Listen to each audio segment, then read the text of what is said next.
Good evening, everyone, and welcome to another round of sound. This is the #1 Cochran Sports Showdown. I'm Bob Pompeani. Thanks for joining us tonight. We have a lot to get into. College football is underway. The ACC got spanked this weekend, although Pitt won a game. We'll see what that means down the road for them. Olympic hockey will return. Do you like it or not? Is it good for the game or not? But the #1 topic tonight on the #1 Cochran Sports Showdown will be the Steelers, the beginning of their season, so far without TJ Watt. Signed signature. We'll get into that with our panel tonight, and here they are. We have Jeff Hathhorn, 93.7 The Fan, the man in charge of their sports director. Below him, it's Paul Zeise of the Pittsburgh Post-Gazette and the Paul Zeise program on 93.7 The Fan. And across from him is Chris Adamski, who does great work for the Tribune Review. Trib Live. And let's start right into this, guys. So, TJ Watt, they still got time. The deadline is next week at game time. Will they get a deal done? And if not, what happens after that, Paul Zeise? Well, I mean, again, a couple of weeks ago, I would have said absolutely on 100%. A week ago, I would have said, yeah, 99.9%. But now I'm probably like 80 to 85% because you're running out of time. Eventually, this has to get done, especially the Steelers don't negotiate during the season. So, to me, if this doesn't get done in the next couple of days, it could be a Le'Veon Bell situation where they just go ride it out and then, franchise him a couple of times. And obviously it's the guaranteed money that's holding it up. But I still think they'll get it done. I'm just running out of a little bit of hope that I had before.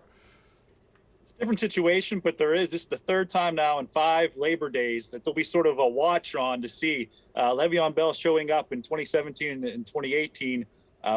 Were both sort of on question marks whether he would or not that day. Now, TJ Watt will be there tomorrow at practice, and whether or not he'll be doing team drills. And that's what makes this different than a lot of the other extensions. The Steelers over the years, there's a lot of stories. Cam Hayward, Joe Hayden, Troy Polamalu on the airplane, of these going down to the wire. Stephon Tuitt the last weekend there, which is all well and good if you've been practicing all camp. Now, I don't know. Yes, TJ Watt's a 4th-year player. Keeps himself in shape. He's doing a ton of work at these practices. Okay, I want to make sure that's clear. He's not like he's just sitting there standing around. But I don't know if you can not practice for a full at all with your team and go out there and play an NFL football game to start the regular season. Maybe if he doesn't practice all week and they sign the contract Saturday, he can play a couple dozen snaps. But I don't know if you can play a full game without going through a practice. So this deadline, it's still not the deadline, but I think we're looking more and more like it's an artificial type deadline to get a full TJ Watt. Yeah, I don't know if TJ Watt needs to work. I just don't think he needs to practice. And this is a weird setup because it's about the guaranteed money. It's about making sure that guaranteed money is there, and it's setting a precedent for the rest of the contracts moving forward. Minkah Fitzpatrick's going to watch it. Other guys are going to watch it. What does TJ Watt get, and what is he allowed to do to get it? I think all of this is just, is brand new for the Steelers, and that's why it's taking so long. Yeah, I think we'll find out. I still got to believe they're going to get something done, but if not, it will be dicey to see what happens after that as they move into the season and no signature at the deadline. All right, now we're going to toss out a couple of sentences to you guys, and you tell me what you think. Jeff, we'll start with you on this one. The Pittsburgh Steelers will make the playoffs because blank. Fill it in. Because their defense carries them and because their offensive line comes to play. That's how the Steelers get it done. If their defense carries them and the offensive line comes to play and they get a running game going, they make the playoffs. Because you look at it, they still have a top 10 defense at worst, a top 5 defense at best. And I know even if Stephon Tuitt doesn't play, and I know you have issues maybe in your secondary and who's going to be the nickel, you still have you go through position by position. Other than the offensive line and maybe in slot cornerback, I think you're still in the top half of the league at pretty much every position. They were still an 11-0 team only about 10 months ago. So they will make the playoffs because they have enough talent to.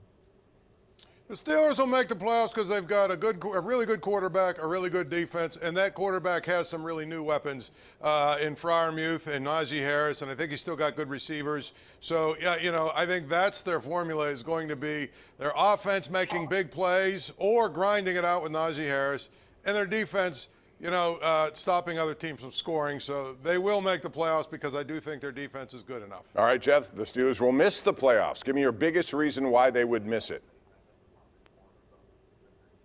Because the offensive line doesn't get it together. They can't get a running game going, and Ben's running for his life. It's the offensive line is the reason to me that they would not make the playoffs. I've already teased two of my answers, the offensive line and issues maybe in the secondary. So I stick by those, but I will go with Ben Roethlisberger. I think his ceiling right now is not an elite quarterback anymore. I don't think he's done by any means, but I think you never know when somebody gets to be 39 years old that it could just happen. I don't think we've seen that in camp, but for a 17-game season, I'm still not totally 100% convinced that we'll see top-level Ben Roethlisberger. If they will miss the playoffs, it'll be, I'll be more specific. It's because their center is too small and a rookie. Their left tackle is a rookie who has, wasn't a first or second round pick, and their right tackle isn't any good. So let's just call it what it is. That if it unwinds, those three things will unwind, and likely because of that, their 39-year-old quarterback will get knocked out of the season at some point. All right, now it's time for a bold prediction from you guys. Chris, back to you. Give me a bold prediction, something about the 2021 season that'll make people kind of raise their eyebrows at the end. I think, even though I just twice now have trashed them, I think the offensive line will be better. Because right now it's just a total dumpster fire, right? We're making position changes. We got two rookies. We're cutting them Hall of Famers over the summer and bringing in guys who are ranked at the bottom of pro. It's all moving guys back and forth positions. And right now it's a total mess. And I don't know if there's a bold prediction by saying this, but I think it'll be okay. It'll be all right. It's not going to be the best in the league, but I think it'll be adequate enough that it won't drag the whole team down. Well, I will say this. I think at some point this season. Oh, go ahead, Jeff. Sorry. Pat Freiermuth will have over 70 catches in this offense, and he will become the #1 tight end.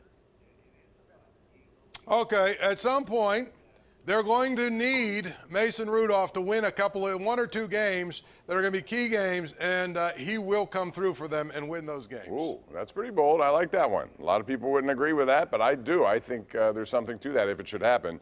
My bold prediction is the Steelers will be in the playoffs, and Ben Roethlisberger will have 30-plus touchdown passes.